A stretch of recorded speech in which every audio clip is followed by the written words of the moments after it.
Passer le bac, le brevet, des concours ou un partiel, c'est toujours hyper stressant. Même quand on est confiant et qu'on a bien bossé toute l'année, il est rare de ne pas ressentir une boule dans la gorge et dans le ventre au mieux. Je peux rien faire contre ça.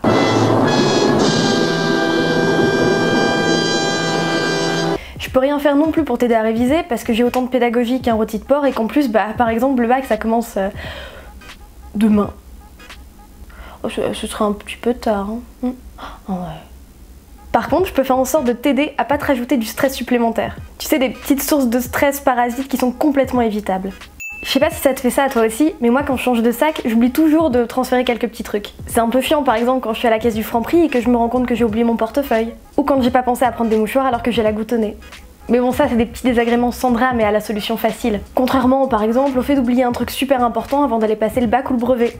Par truc important, j'entends par exemple oublier sa carte d'identité ou de prendre quelques stylos. Alors pour éviter une bonne dose de panique au moment de sortir tes affaires, prépare ton sac quelques jours à l'avance, vérifie-le avec une tierce personne si ça te rassure, et surtout, ne touche plus à rien putain. Oh merde mon téléphone. Non mais sans déconner, il y a toujours un risque d'oublier un truc même quand on est super organisé. Dégueulasse. Qu'est-ce que je vais manger? Moi en tout cas, j'ai adopté cette astuce après avoir dû faire demi-tour avant chaque examen de ma première année de fac. Parce que du coup j'arrivais en retard et j'avais pas le temps d'aller pisser avant. Et du coup je me retenais pendant toute la durée de l'épreuve parce qu'il était à peu près hors de question que j'aille aux toilettes accompagnée d'un prof qui aurait pu entendre mes pets à travers la porte. Mais bon, depuis on m'a appris la technique du papier toilette plié et posé contre les fesses pour étouffer le... Bref, change pas de sac. Tout ce qu'il faut retenir. Découvrir des nouvelles saveurs c'est toujours un plaisir. Franchement je suis grave pour la curiosité culinaire.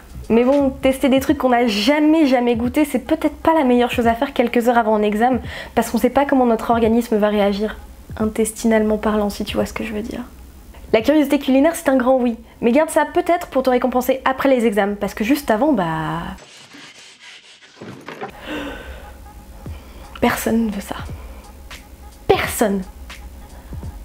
Maintenant que j'y pense, ce genre de précaution s'applique aussi aux énormes plâtrés de lentilles et à l'orgie de fruits rouges, hein. C'est après. Il est super important pendant les examens de penser à se prendre un petit casse-croûte. Certaines épreuves sont longues et on peut vite être déconcentré par un énorme coup de barre ou une grosse fringale et putain c'est pas le moment. Mais bon, s'agit pas de prendre le premier truc qui te tombera sous la main quand tu regarderas dans le placard ou dans le frigo. Par exemple les fruits, c'est pas une mauvaise idée, mais les fruits à noyau ça commence à être un peu technique. Apporter un reste de ratatouille, bon, effectivement c'est aussi bon chaud que froid, mais quand même ça va déranger les autres olfactivement et puis tu vas pas arrêter de rôter des poivrons donc... Des chips? Mais des chips, mais c'est bruyant! Tu vas déconcentrer tout le monde et même tes potes ils voudront plus t'adresser la parole parce que t'es un monstre d'égoïsme. Est-ce que tu veux ça? Non, je crois que tu veux pas. Oh non, mon téléphone! Du caca, non mais non, là tu vas vraiment un petit peu trop loin. N'oublie pas non plus de prendre un petit peu d'eau pour te désaltérer. Mais pas trop, rapport à l'urine. Quand j'ai passé mon épreuve de français à la fin de la première, j'ai su rester concentrée au maximum 15 minutes. Pourquoi?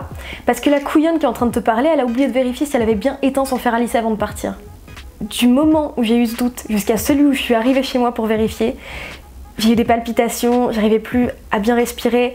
J'imaginais la une des journaux parlant d'une fille de 17 ans qui avait fait brûler sa maison le jour des épreuves du bac. Enfin, pas des conditions vraiment favorables à une grande réussite. Hein.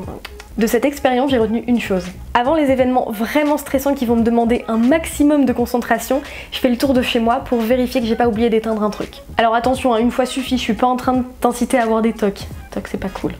Je suis juste en train de te conseiller d'être un poil plus vigilant quand tu pars pour un examen. Ah oui, au fait, la fin de mon histoire.